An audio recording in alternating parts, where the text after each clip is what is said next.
Mint green, I wanted sky blue. Whoa, sweet. Probably shouldn't have bought this, can't afford it. Oh, these won't work, the box is damaged.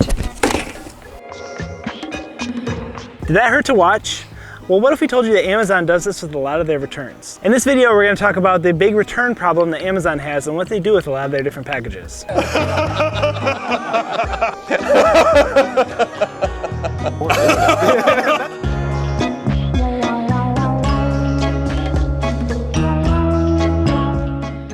One of the many perks of Amazon is that it offers free returns. And if you're like me, you have probably used this very convenient service.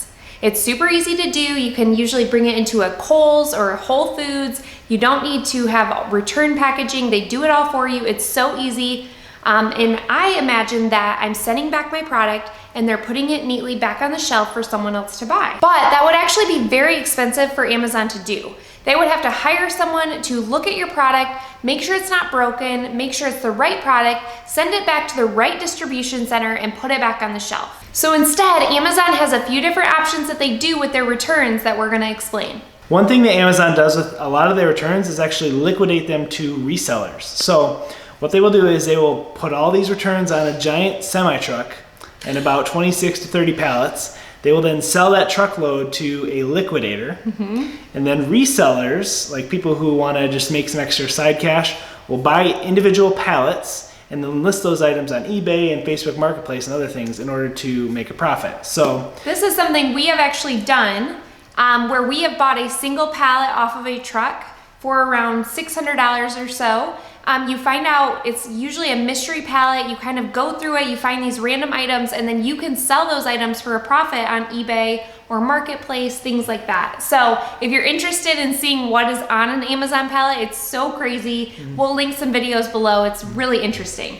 yeah, we have a lot of fun with that, but that also benefits Amazon because they, again, don't have to go through all that logistical work of restocking items. These are typically like middle range priced items, nothing too expensive like a MacBook, but like air fryers, different like kitchen appliances, fun things really like that. just random stuff. Yep. More expensive items, they do restock, like MacBooks, things like that. Those are a little higher value and worth their time to go through the restocking process. So that's another thing they do with their returns. But a new one that we actually just found out about last week is called energy recovery, aka burning. So we're going to show you the article. It's from MSNBC. It's actually CNBC. Sorry, not MSNBC.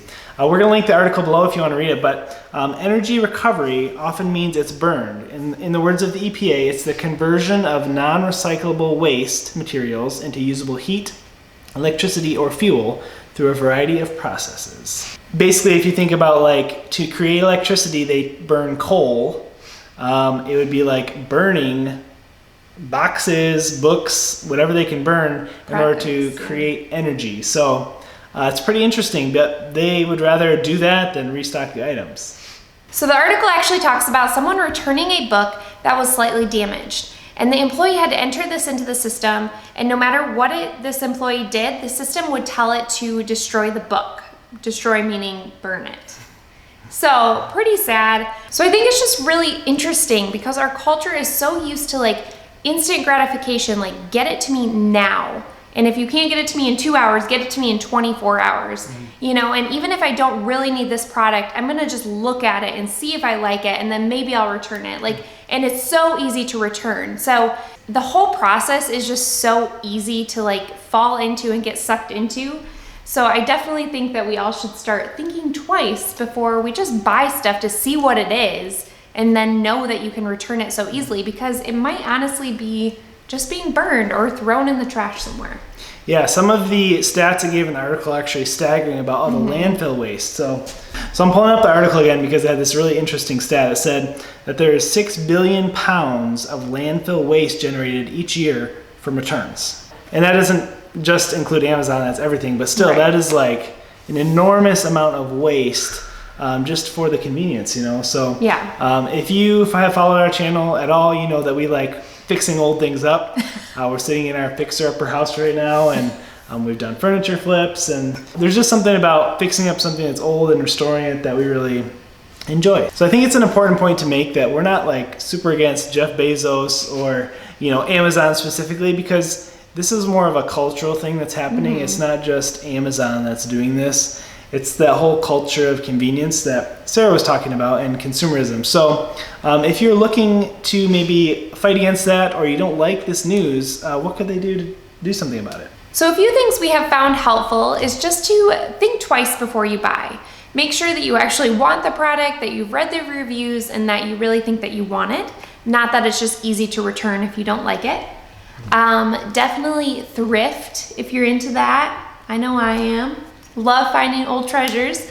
And get into restoring. There's a lot of just reward from restoring old things and making them new again. So don't always feel like you have to buy new. So if you're interested in looking into this topic more, definitely check out our pallet flipping playlist on our channel. We open a lot of different things that people return, and it's kind of interesting to see what people actually buy on Amazon. Yeah.